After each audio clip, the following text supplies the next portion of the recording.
보다 더 이래 실수라 예수의 보혈로 그대는 씻기어 있는가 마음속에 여러 가지 죄악이 깨끗이 씻기어 있는가.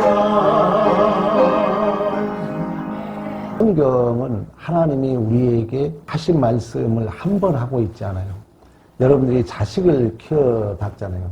자식을 수백 번, 수천 번 이야기해도 말을 듣지 않는 것처럼 우리 인간은 인격적 존재이기 때문에 하나님이 기계적으로 한 번에 너 이래라 그러지 않아요. 수 없는 역사를 통하여 우리를 설득해 가고 있는 거예요. 그 모델이 바로 아브라함입니다. 아브라함은 믿음의 조상으로서, 믿음의 대표로서 너로 큰 민족을 이루고 내게 복을 주어 내 이름을 창대케 하려 말씀했던 것처럼 생명의 씨 예수 그리스도를 통하여 우리가 예수 때문에 모였잖아요. 그러니까 교회의 가장 중요한 것은 모든 근거가 누가 돼야 돼요? 예수가 돼야 돼요. 그래서 항상 이야기할 때도 예수가 주어가 되도록. 그러니까 그 예수가 생명의 씨가 돼가지고 큰 나라를, 큰 민족을 이루는 거예요. 그러니까 예수가 근거가 되어서 한 공동체를 이루는 하나님 나라, 천국, 그 모형이 바로 교회입니다. 그래서 교회는 너무너무 소중한 거예요. 우리나라가 이렇게 복을 받는 것은 우리 선배들이 교회를 귀하게 여겼고, 일찍이 김구 선생은 그런 얘기를 했어요. 파출소 10개 짓는 것보다도 교회 하나 짓는 게 낫다. 그만치 교회가 소중하다는 것입니다. 왜? 하나님 나라의 모형이고 천국의 모형이기 때문에. 이처럼 아브라함의 생애 안에는 예수 그리스도의 십자가의 은혜, 성도의 믿음의 구원이 구체와 실체화로 선명하게 확인되어 있음을 이제 그 아브라함의 삶의 여정을 그대로 이삭에게 그려주고 있고 야곱에게 그려주고 있어요. 또 우리들에게 그려주고 있는 줄로 믿습니다. 결국 하나님께서는 이 믿음의 모델로 아브라함을 이제 어떻게 갈대아 우르 우상에서, 여러분도 그랬죠. 여러분도 지하 가운데 하나님이 부른 거예요. 불러가지고 우리 안에 어떤 과정을 거쳐 어떻게 목적지에 이르게 하는가를 통하여 우리의 구원의 서정을 보여주고 있다는 것입니다. 그래서 아브라함을 잘 이해하면은 나를 이해하게 돼요. 왜 그러냐면 나를 본다는 것은 거울을 통해서 보잖아요. 근데 이걸 또 다른 말로 말하면 어떤 기준이 있어 나를 보잖아요. 그래서 소크라테스가 너 자신을 알라 그랬잖아요. 그럼 내 자신을 뭐로 알아요? 뭐가 기준이 있어야 될 거 아니에요. 그래서 소크라테스 제자 플라톤이 이데아를 만든 거예요. 형이상학적인 절대자가 있을 것이다. 누군가의 기준이 있어야 나를 알 거 아니에요. 그래서 플라톤이 가설로 이데아를 설정하여 형이상학적인 어딘가는 절대자가 있을 것이다. 그럼 우리 스승이 너 자신을 알라 그랬는데 내 자신을 알려면은 그 절대자를 만나야 될 것이다. 이게 플라톤 사상이에요. 근데 인간은 스스로 신을 만날 수 없는 거예요. 그래서 철학의 출발이 좋은 의미로 출발했지만 그 절대자의 자리에 교회에 앉아 있는 사람은 누가 앉아 있는 거예요? 내가 앉아 있는 거예요. 그러니까 믿음 생활을 한다는 것은 이제 내가 서서히 죽어가는 거예요, 쉽게 말하면. 우리가 불평하고 원망은 다 내가 왕이니까, 내가 그 자리에 앉아있기 때문에. 그래서 어떤 면은 철학이 철학을 부인한 거나 마찬가지예요. 절대자를 차전하셨지만 그 자리에 인간이 앉아있다는 거예요. 그러면 우리는 구속사에 대한 얘기를 자주 했잖아요. 이 땅의 것이 생명에 의해서 뭐라고요? 삼킨 바 된다는 거예요. 교회를 오래 다니면은 내 자존심, 내 이기심이 서서히 깎아져요. 금방 내가 화날 것이 참아지는 거예요. 왜? 이런 것들은 다 선악과의 주인 내가 됐기 때문에 그러거든요. 그래서 교회가 부흥되려면은 인과응보적인 것을 자꾸 여러분들이 무뎌져야 돼요. 그게 선명해지면 안 돼요. 여러분이 뭔 문제에 있든지 뭐가 막 명확하게 보인다는 것은 어떻게 보면은 내 밝아진 눈이에요. 교회 일은 명확하게 알고 있지만 자식 키움과 똑같은 마음이 바로 예수 믿는 모습이에요. 그러니까 고린도 교회가 많은 은사도 있었지만 분파가 생기잖아요. 그때 바울이 뭐랍니까? 일만의 스승은 있지만 아비가 없다 탄식하는 거예요. 교회는 아버지들이 많아져야 돼요. 그러니까 누가 좀 실수해도 괜찮아. 이렇게 두드겨주고 힘들면 이리 와라. 우리 밥 한번 먹자. 이런 아버지가 많아져야 교회가 따뜻해지고 교회가 부흥될 줄로 믿습니다. 이처럼 구속사라는 것은 죽을 것이 생명에 삼킨 바 된다는 거예요. 그러면 신학은 뭐냐? 하나님이 우리를 찾아온 거예요. 하나님이 찾아와서 어느 날 너 내 자식이야. 이게 소위 신분적 믿음, 출생에 관한 믿음이라고 그래요. 네가 어느 날 하나님의 자녀로 출생했는데 그러나 아직 수준은 그렇지 않다는 거예요. 아브라함도 마찬가지예요. 아브라함을 갈대아 우르에서 불렀어요. 갈대아 우르라는 그 우상의 그 고향에서 불렀는데 이제 긴 여정을 이제 가죠. 긴 여정 속에서 수없는 실수, 수없는 못난, 수없는 내 잘못 이것이 이제 자각되면서 결국 내 독자 이삭을 바쳤다는 것은 결국 누구를 바쳤다는 거예요? 내 자신을 바쳤다는 거예요. 이게 구원의 완료예요. 그런 모형을 여러분들이 교회에 헌신하는 거예요. 그런 하나의 예시적으로 헌금도 드리고 교회 충성도 하는 거예요. 믿음이 약한 자 못하죠. 왜? 내 것이 아까운데 어떻게 하면 못하죠. 이제 믿음이 커지면은 내가 죽어진다는 그 고백으로 내가 하나님 앞에 온전히 내 자신이 부인된다는 고백으로 하나님 앞에 아브라함이 이삭을 독자 이삭을 바침으로 이제야 내가 하나님을 경외해야 하는 줄을 아노라고 고백했던 것처럼 이제 우리가 서서히 하나님 앞에 드려지는 거예요. 이제 온전히 드려지는 날을 구원의 완성, 역사적 종말 또는 개인적 종말이라 그러는 거예요.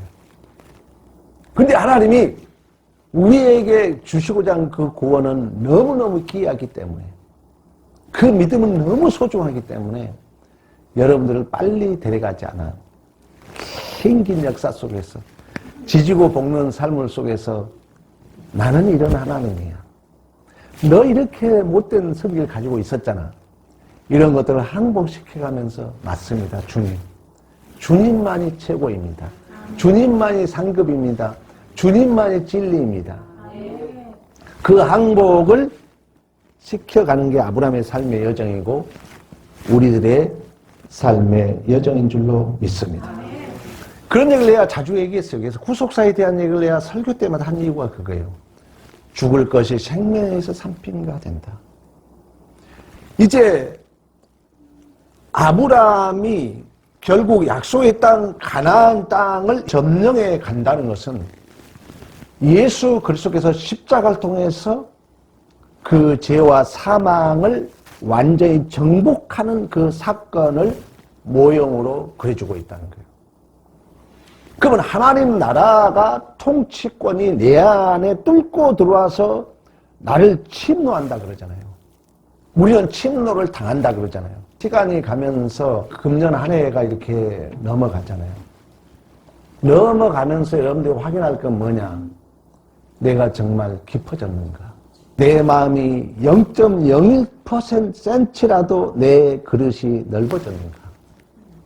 이거 확인하지 않고 간다면은 윤리도덕주의의 흐릅니다. 윤리도덕주의는 뭐냐? 옳고 그른 것만 따지는 거예요.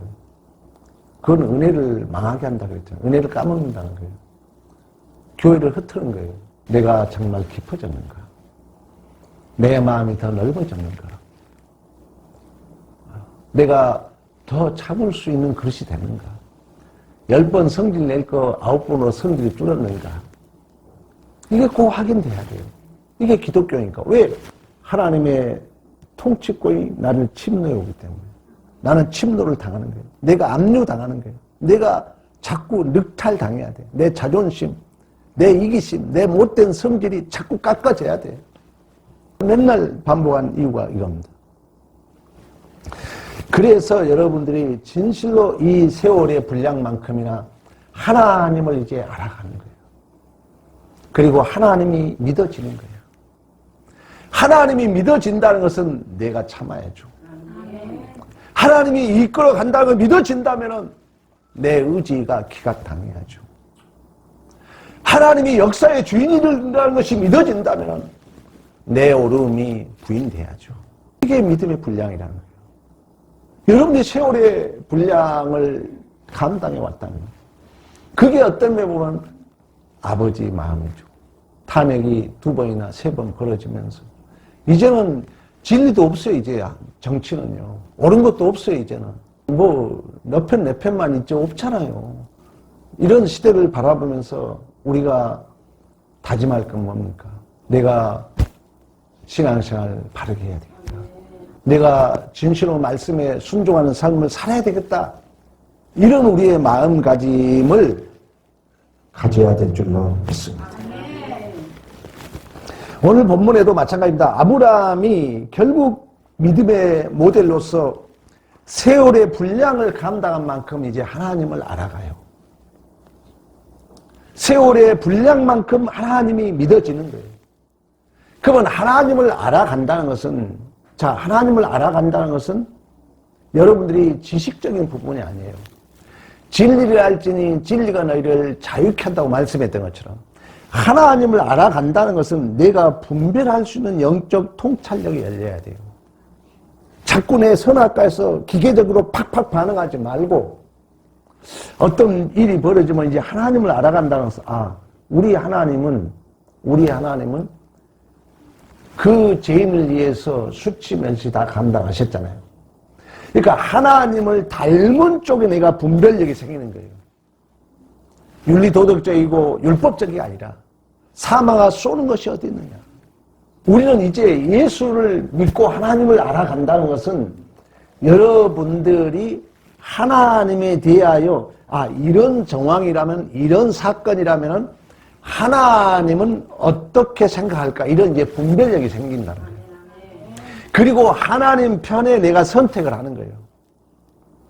그리고 하나님 편에 내가 선택했다면 내가 하나님 편에서 감당하게 된 줄로 믿습니다.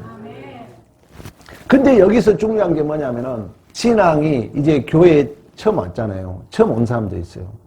또 여러분들이 하나님의 자녀로 출생이라고 해요. 신분적으로 출생했어요. 그래 이제 성장해야 된다는 거예요. 시간이 가잖아요. 시간이 지금 흐르고 있어요. 그럼 이 시간이 흐르고 있다는 걸 어떻게 여러분이 인지하겠어요? 아리스토텔레스는 그런 얘기를 했어요. 시간이 흐르고 있는데 이 시간을 어떻게 감지하죠? 시간은 유수같이 흘러, 화살같이 흘러 한밤의 경점이라고 성경에 변하고 있어요. 그럼 이 시간을 여러분들이 어떻게 척도합니까? 시간이 흘렸어. 어떻게 시간을 척도하죠? 아리스토텔레스는 나의 성숙이라고 했어요. 시간이 흘렀다면 내가 성숙한 만큼 시간이 흘렀다는 거예요. 그럼 내가 성숙하지 않는다면 그 시간은 뭐 하는 거예요? 멈춰 있다는 거예요. 그러니까 우리가 신앙생활이 신분적으로 우리가 출생했지만 이제 수준으로 내가 실력으로 성장해야 된다는 거예요. 근데 이 부분은 쉽지가 않습니다. 그래서 믿음이란 것은 항상 갈등이 있고 불안이 있는 거예요. 여러분 교회에 온 게 내가 왔으니까 하나님이 인도했습니까? 하나님이 인도한 거예요. 그러니까 교회에 왔는데 어쩔 때는요 내가 나도 몰라. 이것이 교회를 진짜 다행해야 되나 말해야 되나. 왜 그러냐면 교회를 여러분이 실제로 온 것 같지만 모든 근거는 누구예요? 하나님이기 때문에. 그 신비합니다. 교회 생활 하다 보면. 또 어떤 경우도 있느냐. 교회를 해놓고 후회한 경우도 있어요. 또 안 해놓고 후회한 적이 있어요. 왜? 교회라는 것은 궁극적으로 내 존재와 인생을 누가 이끌기 때문에? 하나님이 이끌기 때문에. 아브라함도 마찬가지입니다. 이제 12장에 미근 때문에 도망을 갑니다. 애굽으로. 애굽을 도망가가지고 결국 아내를 속이고 바로 왕으로부터 엄청난 수치를 당하고 다시 돌아오잖아요. 돈이 있어도 문제, 없어도 문제. 환경의 문제가 아니라는 거예요. 믿음의 문제지. 또 아내를 속임으로 말미암아 엄청나게 부유하게 되죠. 풍부했는데 풍부로 말미암아 결국 이 독과 롯과 다투잖아요. 그리고 결별하잖아요. 믿음의 문제예요. 믿음의 문제. 이제 교회가 부흥될 거예요. 이제 부흥되면 문제는 뭐냐? 믿음이 없으면 부흥이 더 힘들어질 수 있어요. 믿음이 없으면. 왜 그러냐면요. 여러분 이제 믿음이 있는 자는 책임감이 무거워지거든요. 우리 교회의 부흥을 몇 번 경험했잖아요. 믿음의 문제라는 거예요. 있고 없고 문제가 아니라 조건의 문제가 아니라 환경의 문제가 아니라 우리의 믿음의 문제인 줄로 믿습니다. 믿음은 진짜 애매합니다. 믿음 생활이. 믿음은 절대 명확하지 않아요. 여러분 아내 믿잖아요. 남편 믿잖아요. 근데 순간순간 충격 받아요? 안 받아요? 받잖아요. 도대체 내 남편이 저럴 수 있을까? 그럴 거예요. 왜? 믿음은 그렇게 애매하다는 거예요. 그러니까 아브라함도 사실 승리를 하고 왔지만 자기 실력으로 승리를 안 했기 때문에 두려워했을 거예요. 염려했을 거예요. 불안했을 것입니다. 오늘 본문 뉘앙스가 그러잖아요. 우리 1절 봐봐요. 이후에 여호와의 말씀이 환상 중에 아브라함에 임하여 아브라함아 두려워하지 말라. 두려워하지 말라는 거예요. 아브라함이 지금 가나안 북부 4개국이 가나안 남부 5개국을 이겼잖아요. 그러니까 4개국이 5개국을 이겼기 때문에 엄청난 강대국이죠. 근데 전쟁도 경험이 없는 종 318명으로 가서 이기고 와서 다시 승리하고 돌아왔거든요. 그래서 물론 아브라함이 믿음이 있는 것 같이 멜기세덱에게 11조를 드리고 소돔 왕이 너 전리품을 좀 가져가라 했을 때 나는 들오락의 실금에 하나도 가져가지 않겠다 했지만 여전히 아브라함은 불안한 거예요. 왜? 또 침공할지 모르니까. 그때 하나님이 주신 말씀이 아브라함아 너는 두려워하지 말라. 그러니까 우리가 믿음이라는 것은 여러분들이 계속 반복하고 있는 것처럼 세월의 분량만큼이나 내가 하나님을 알고 또 하나님을 신뢰하고 그 신뢰한 만큼 내가 분별하고 내가 선택하고 내가 감당할 실력이 내 안에 쌓여져 가는 줄로 믿습니다. 이 믿음이 없으면은 자꾸 인간적 조건과 환경을 바라보게 된다는 것입니다. 여러분이 아마 그걸 많이 느낄 거예요. 금방 불안하고 금방 두렵고 금방 염려가 쌓여오고 그게 정상이에요. 왜 그러냐면 하나님의 해에 갈 텐데 내 믿음은 아직 부족하기 때문에. 근데 이제 그런 세월을 통해서 하나님은 내 믿음을 차곡차곡 쌓여져 가고 있는 줄로 믿습니다. 내가 내 방패가 됩니다. 그러니까 수없는 우리가 영적 전쟁이 있는데 하나님이 방패가 되고 하나님이 무기가 되고 하나님이 보호막이 되고 다윗이 골리앗과 전투에서 너는 칼과 단창과 창으로 나오지만 나는 여호와 이름으로 나아가노라고 말씀했던 것처럼 하나님이 모든 역사의 주인이시고 하나님이 전쟁의 승리의 주체인 줄로 믿습니다. 그래서 아브라함에게 걱정하지 말라는 거예요. 그래서 뭐라 하냐면은 1절 하반절에 나는 너의 지극히 큰 상급이 됨이라. 샤카르예요. 그러니까 모든 그 전쟁의 전리품, 전쟁을 이기고 돌아온 삭, 전쟁을 이기고 돌아온 그 승리의 하나의 어떤 전리품이 하나님 자신이라는 거예요. 자신. 그러니까 여러분 생각해 보세요. 아브라함이 전쟁에 승리하고 나서 11조를 드렸잖아요. 멜기세덱에게. 그리고 그 소돔 왕이 야 너도 좀 가져가라 했을 때 나는 들끓미 하나 실오라기 하나도 가져가지 않겠다 그랬거든요. 아마 아브라함은 그렇게 결정해놓고 후회했을 거예요. 또 아브라함은 여전히 다양한 생각이 밀려왔을 거예요. 왜? 저희 가나안 북부 4개국이 다시 침공할 위험도 있고 우리의 신앙 고백이 수없이 흔들려요. 왜? 하나님이 하니까.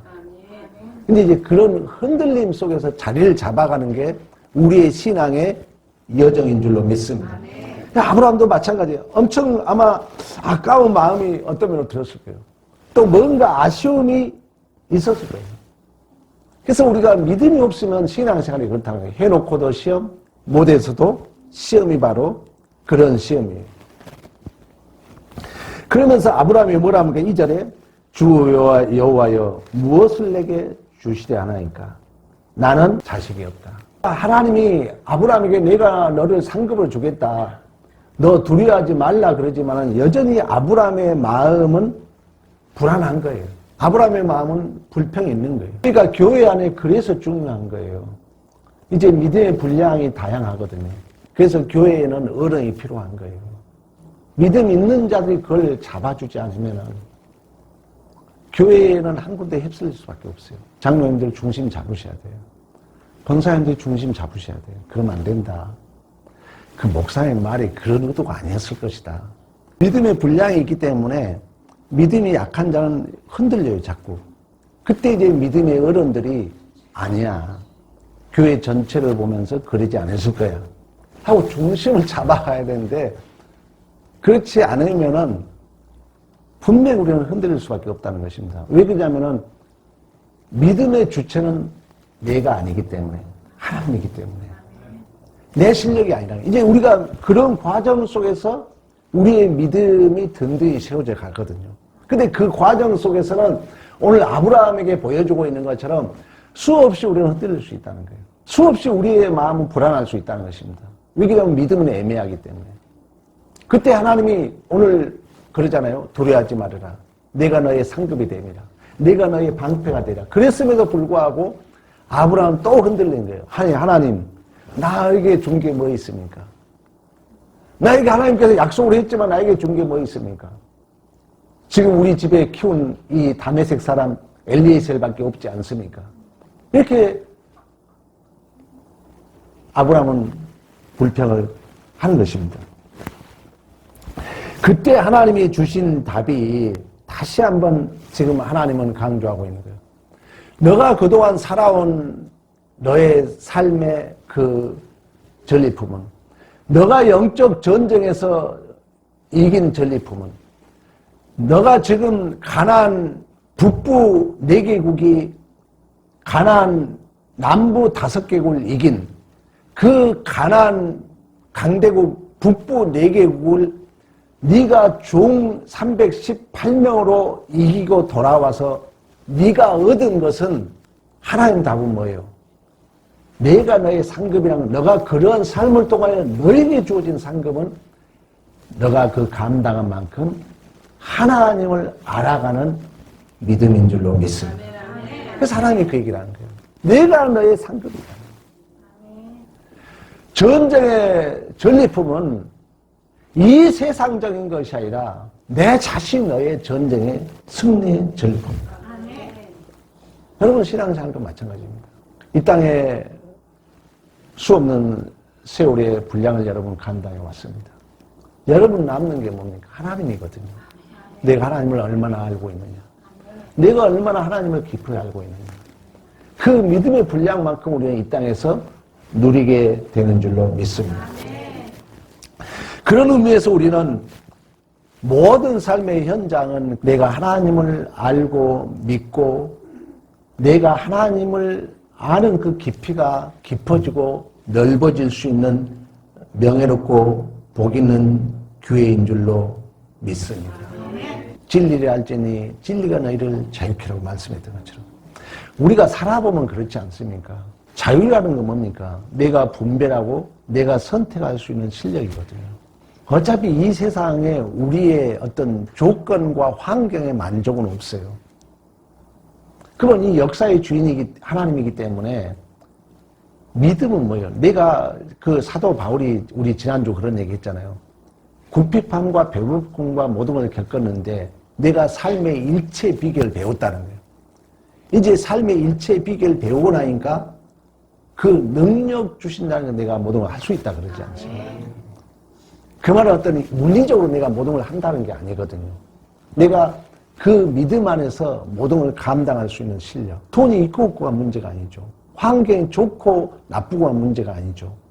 어차피 우리는 이제 없으면 자기가 갈 거예요. 다 놓고 갈 거예요. 그러면 이제 내가 믿음을 가지고 있다면 그 상황을 내가 분별할 수 있는 실력이라는 거예요. 그리고 내가 선택하는 거예요. 내가 선택하고 내가 감당하는 거예요. 그때 내가 자유를 누린다는 것은 내 안에 염려가 없고 근심이 없는 줄로 믿습니다. 이처럼 여러분, 영적 전쟁의 승리의 보상은 세상적인 것을 얻고 또 내 옳고 그름이 증명되고 내가 이익을 얻는 싸움이 아니라는 거예요. 우리는 구속사에 대해서 수없이 강조했던 것처럼 죄와 사망이 생명에 삼킨 바 되는 하나님 자신을 전리품으로 얻게 되는 줄로 믿습니다. 그래서 아브라함에게 뭐랍니까? 야, 지금 있는 자손이 너의 상속자가 되지 않으리라. 이 사람이 내 상속자가 아니라 내 몸에서 날 자가 내 상속자가 되리라. 여러분, 우리 하와에 대해서 그런 얘기 했잖아요. 아담과 하와를 하나님께서 약속하시고 하와를 두고 너는 산자의 어미가 되라고 말씀했던 것처럼 이제 하와는 생명의 씨로 말미암아 그 하와는 교회를 예시해주고 있는 것처럼 우리도 마찬가지입니다. 우리의 진정한 복은 하나님이 오늘 아브라함에게 내가 너의 상급이 되라고 말씀했던 것처럼 하나님이 우리의 전리품이 되고 그러면 그 전리품이 된다는 건 뭐예요? 하나님이 우리 안에 들어와서 오늘 다메섹 사람이 너의 상속자가 되는 것이 아니라 내 몸에서 날 자가 내 상속자가 되리라. 이제 몸에서 날 자는 사실 이제 이삭이잖아요. 근데 그 이삭은 누굴 예시한다 했어요?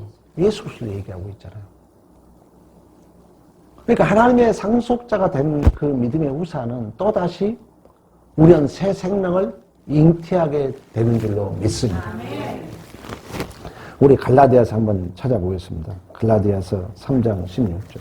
이 약속들은 아브라함과 그 자손에게 말씀하신 것인데 여럿을 가리켜 그 자손이라 하지 아니하시고 오직 한 사람을 가리켜 내 자손이라 하셨으니 곧 그리스도라. 아멘. 아브라함이 이렇게 불안해하고 아브라함이 염려하고 후회하는 것 같지만 그런 이제 과정 속에서 또 믿음은 성장해 갑니다. 다음에 가보면 하나님이 아브라함의 약속이에요. 근데 또 아브라함이 못 믿어가지고 여종 하갈로 말미암아 이스마엘을 출생하잖아요. 그럼에도 불구하고 하나님은 끝까지 아브라함을 끌고 갑니다. 그래가지고 궁극적으로 하나님의 말씀을 믿어요. 너 독자 이삭을 바치라 때 바치게 됩니다.